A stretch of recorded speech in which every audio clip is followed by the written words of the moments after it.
Hello दोस्तों, नमस्ते, नमस्कार। तो कैसे हैं आप लोग? उम्मीद करते हैं कि आप लोग बहुत ही अच्छे होंगे। दोस्तों चलिए हम देखेंगे संगीत के इम्पोर्टेंट प्रश्न जो कि आपके एग्ज़ाम्स के पॉइंट्स ऑफ व्यू से काफ़ी ही ज़्यादा इम्पोर्टेंट है और वैसे प्रश्न जो है मैं करवा रहा हूँ और वैसे प्रश्न मैं ला रहा हूँ जो कि आपके एग्ज़ाम्स में बहुत ज़्यादा से ज़्यादा पूछे जाते हैं। तो ठीक है, बने रहिए हमारे साथ और सारे प्रश्नों को आप अच्छे से सॉल्व कर लीजिए और देख लीजिए, बहुत अच्छे से तैयार कर लीजिएगा इसको, ठीक है?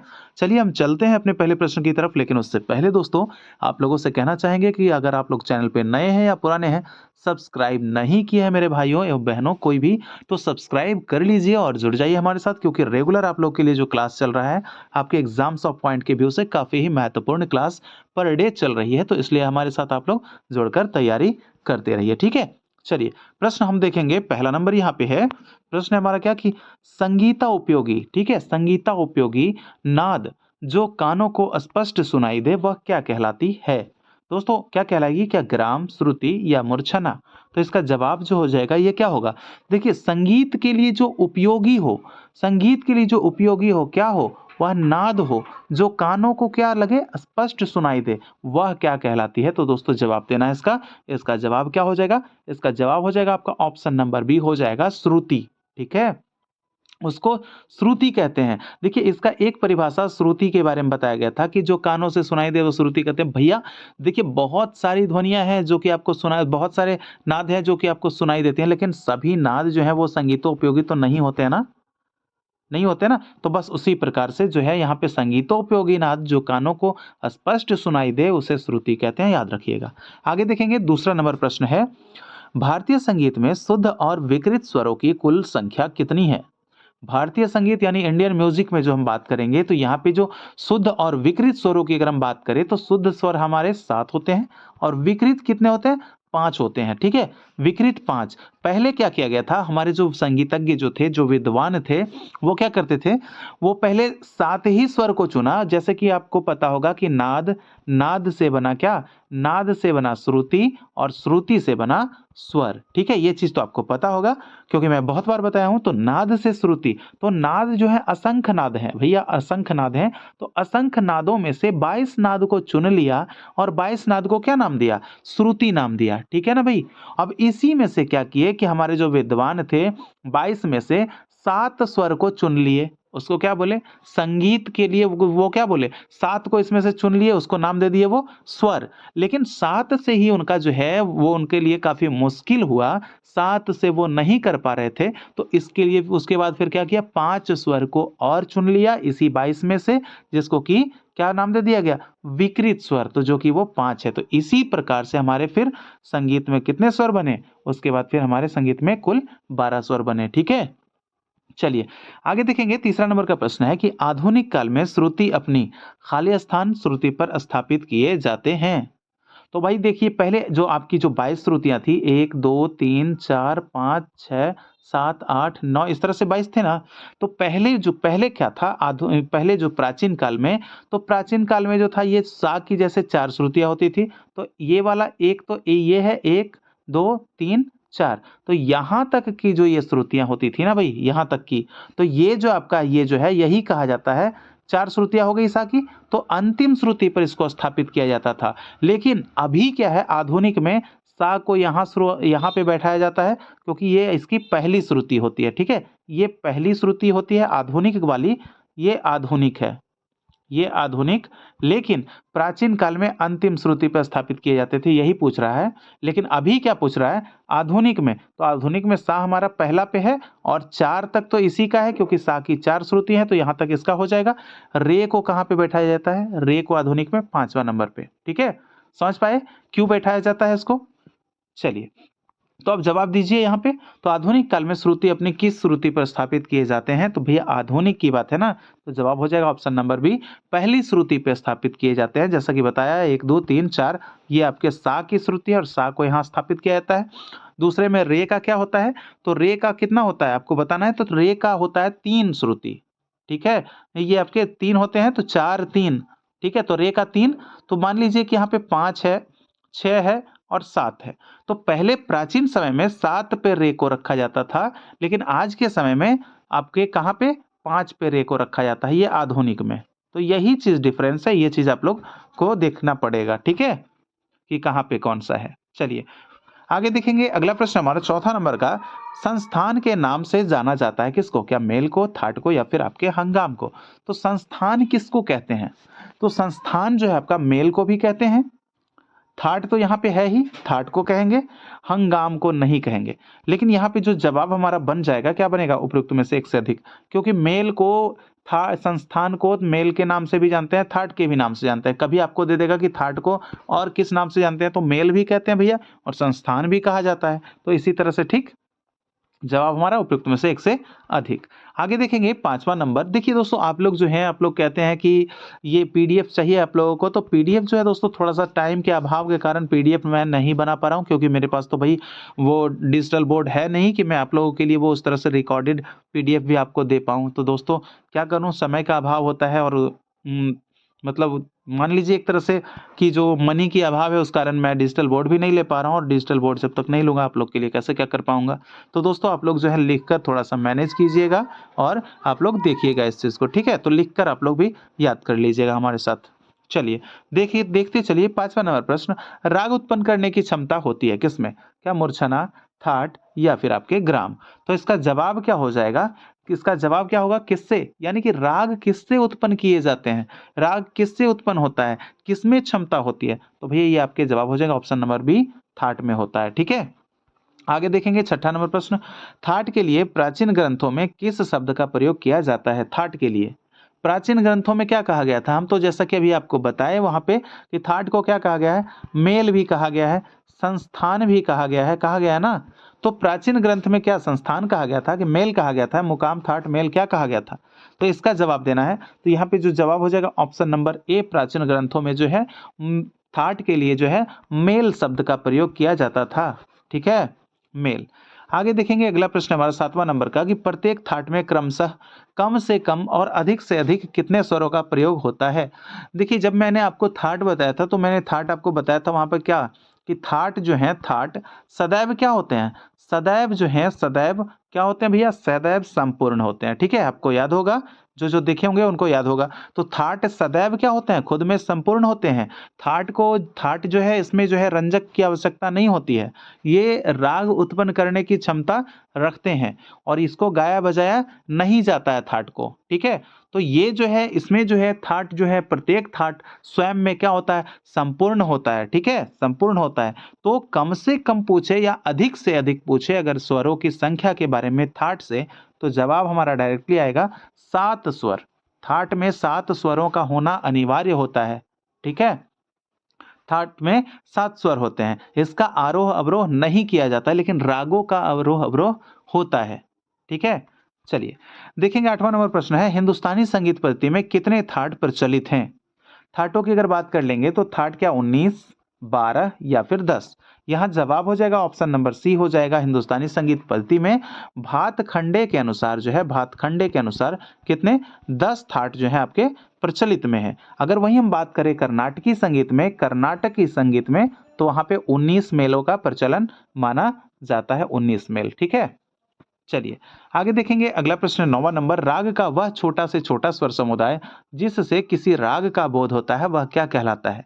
तो छोटा स्वर समुदाय जिससे किसी राग का जैसे बोध हो, यानी कि सारे ग प ध सा, जैसे कि आपको कैसे पता चल रहा है सारे ग प ध सा, तो आपको समझ में आ रहा है कि इसमें म निवर्जित है, तो ये किसका स्वर हो जाएगा, भूपाली का हो जाएगा, ठीक है। आप तो इस तरह से पकड़ लेते हैं ना, तो वही जो होता है स्वर समुदाय जो होता है, छोटा स्वर समुदाय, तो उससे जो है क्या होता है, किसी राग का बोध होता है, तो उस स्वर समुदाय को क्या कहते हैं, क्या वादी, न्यास या फिर पकड़।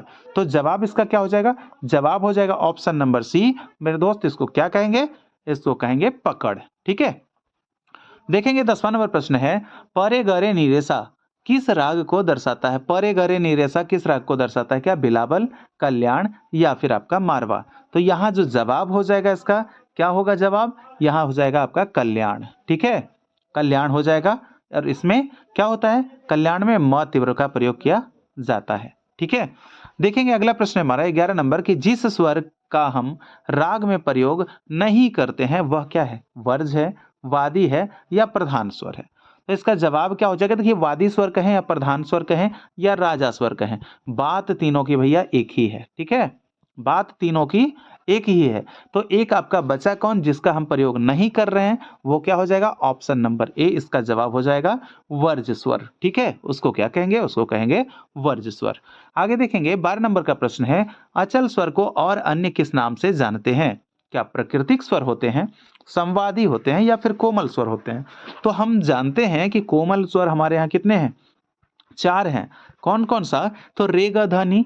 तीव्र कितने स्वर हैं? तो 1 हैं। कौन सा? तो केवल और केवल मध्यम। संवादी क्या होता है? तो वादी स्वर को जो है राग में जो क्या करता है? सहायता करता है, वो क्या होता है आपका?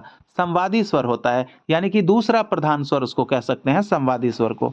लेकिन यहाँ पे जो जवाब होगा सा और प अचल स्वर होते हैं हमारे हिंदुस्तानी संगीत पद्धति में। सा और प क्या है? अचल स्वर हैं। तो पूछ रहा है इसको किस नाम से जानते थे? इसको कहते हैं भैया प्राकृतिक स्वर, ठीक है? ये ना ऊपर चढ़ते हैं और ना ही नीचे आते हैं, ना कोमल होते हैं ना तीव्र होते हैं, इसलिए इसको क्या कहते हैं? प्राकृतिक स्वर कहा जाता है, ठीक है?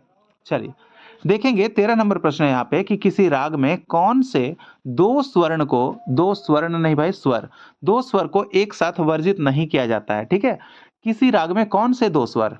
क्या वो सा और प हैं, म और प है या फिर नी और ध है? तो कौन से दो स्वर हैं जिसको कि राग में एक साथ वर्जित नहीं किया जाता है? तो जवाब हो जाएगा ऑप्शन नंबर बी, म और प जो है स्वर एक साथ वर्जित नहीं किए जाते हैं किसी भी राग में, ठीक है? और षडज तो खास करके षडज तो कभी वर्जित होता ही नहीं है, किसी भी स्वर में किसी भी राग में वर्जित नहीं होता है षडज स्वर, ठीक है? जो कि संगीत का आधार स्वर भी षडज को माना जाता है। देखेंगे 14 नंबर प्रश्न है कि जाति गायन किस काल में प्रचलित था? जाति की अगर बात करेंगे तो क्या जाति गायन प्राचीन काल, भरत काल या आधुनिक काल? तो मैं बात करूं यहाँ पे आधुनिक काल में, तो यहाँ पे राग गायन प्रचलित है। आधुनिक में क्या प्रचलित है? राग गायन प्रचलित है। अगर जाति गायन की बात करेंगे दोस्तों तो यहाँ जवाब हो जाएगा उपयुक्त में से एक से अधिक, क्योंकि प्राचीन काल और भरत काल ये दोनों जो हो जाएगा आपके जाति गायन का काल है, ठीक है? चलिए देखेंगे 15 नंबर प्रश्न यहाँ पे है कि भरत ने जाति के कितने लक्षण माने हैं? जातियों के कितने लक्षण माने हैं? तो जाति के अगर लक्षणों की बात कर लेंगे तो आप लोग को पता होगा कि ग्रह, अंश, न्यास, अपन्यास, अल्पत्व, बहुत, औड़त्व, साड़त्व, मंद और क्या है? तार। तो एक तरह से ये जो आपका टोटल जो है कितने हो जाएंगे? ऑप्शन नंबर सी इसका जवाब हो जाएगा 10। तो भरत ने कितने लक्षण माने हैं जाति के? तो जाति के 10 लक्षण माने हैं भैया, ठीक है? सारंगदेव ने कितने माने हैं? चलिए आप लोग कमेंट कीजिएगा कमेंट बॉक्स में, पहला सवाल आपसे इस सेशन का, ठीक है? चलिए देखेंगे 16 नंबर, जातियों की रचना किसके आधार पर मानी जाती है? क्या ग्राम के, मूर्छना के या फिर ग्राम राग के? दोस्तों देखिए आपको मैं एक यहाँ पे सीरियल नंबर बताता हूँ कि मूर्छना जो है वो किस पे आधारित होता है? मूर्छना जो है ग्राम पर आधारित होता है ना? मूर्छना ग्राम पर आधारित होता है। मूर्छना जो है, मूर्छना की रचना ग्राम से होती है और ग्राम से किसकी होती है? ग्राम से मूर्छना की और मूर्छना से किसकी? तो मूर्छना से भैया ये जो आपका प्रश्न पूछ रहा है ना, उसकी रचना होती है, ठीक है? उसकी। और ये जो है आपका जातियां, तो जातियों के बाद फिर वो किसकी रचना? तो यहाँ पे आप आ जाइए ना, फिर ग्राम राग की रचना हो जाएगी, ठीक है? कैसे? देखिए यहाँ पे जवाब हो जाएगा आपका ऑप्शन नंबर बी, यानी कि जातियों की रचना किसके आधार पर मानी गई है, ठीक है? जातियों की रचना किसके आधार पे? तो मूर्छना के आधार पे मानी गई है। पहले आपको मैं बताऊं कि ग्राम से किसकी उत्पत्ति हुई? ग्राम से आपका हो गया मूर्छना, और मूर्छना से किसको मानते हैं? मूर्छना से जाति को, और जाति से अगर बात करेगा किसकी? तो आपके ग्राम राग हो गए, ठीक है? बस इतना सी बात थी, ठीक है? ग्राम से मूर्छना, मूर्छना से जाति और जाति से आपका ग्राम राग बना है। क्लियर? आगे देखिए 17 नंबर का प्रश्न हमारा क्या पूछ रहा है कि भरत ने कुल कितनी जातियों का उल्लेख किया है? भैया जातियों का कितना उल्लेख किया है बताना, क्या 11 है, 8 है या फिर 18 है? तो कुल जातियों की अगर बात कर लेंगे भैया तो आपको याद होगा कि 7 शुद्ध प्लस 11 विकृत, कुल जातियां कितनी? Option number C 18। मैं सब कुछ बता रखा हूं भाई, सब कुछ बता रखा हूं, ठीक है? ऐसा नहीं है, बहुत जितना भी सेशन पड़ा हुआ है ना, अगर आप लोग चैनल पे सारे सेशन को अगर बारी-बारी से देखते भी रहेंगे तो बहुत ज़्यादा आपका क्वेश्चन जो है क्लियर हो जाएगा, और बहुत अच्छे-अच्छे स्टैंडर्ड क्वेश्चन मैंने करवा रखा है, ठीक है? तो आप लोग सारे सेशन को देखते रहिएगा, जब भी टाइम मिले तो सब सेशन को आप लोग देखते रहिए, ठीक है?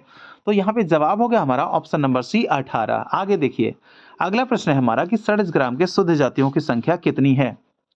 षड्ज ग्राम, ठीक है, षड्ज ग्राम में शुद्ध जातियों की संख्या कितनी है भाई? क्या 7 है, 3 है या फिर आपका 4 है? तो यहाँ जो जवाब हो जाएगा ऑप्शन नंबर जो हो जाएगा सी हो जाएगा। अगर हम कुल जातियों की बात करेंगे तो षड्ज ग्राम में कुल 7 जातियां होती हैं, जिसमें कि आपके मैंने बता दिया कि आपके कौन 4 जो हो गए शुद्ध हो गए और 3 क्या होते हैं? 3 आपके हो जाते हैं विकृत, ठीक है, विकृत। ये 4 जो आपके हुए शुद्ध हुए, ये कौन कौन से? तो ये हो जाते हैं आपके षाढ़जी हो जाते हैं और सभी हो जाते हैं, धायवती कहते हैं और नैषादी। ये 4 प्रकार के होते हैं, ठीक है, 4 जो कि आपके षड्ज ग्राम के शुद्ध जातियां हैं। कौन कौन बताया मैंने?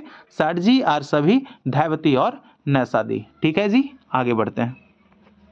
अगला क्वेश्चन है हमारा 19 नंबर का कि मध्यम ग्राम में शुद्ध जातियों की संख्या कितनी है? क्या 8 है, 3 है या फिर आपके 4 हैं? तो जवाब क्या होगा? मध्यम ग्राम की अगर हम शुद्ध जातियों की बात कर रहे हैं ना, कुल जातियों की तो बात नहीं कर रहे हैं, कुल जातियों की बात करेंगे भैया तो यहाँ पे 11 हो जाएगा, जिसमें कि आपके शुद्ध जातियों का आंसर बता दूं तो शुद्ध यहाँ पे हो जाएगा 3, जो कि ऑप्शन नंबर बी में है। और विकृत जातियों की बात कर लेंगे तो 8 हो जाएंगे, क्या? मध्यम ग्राम की विकृत जाति। ठीक है भाई।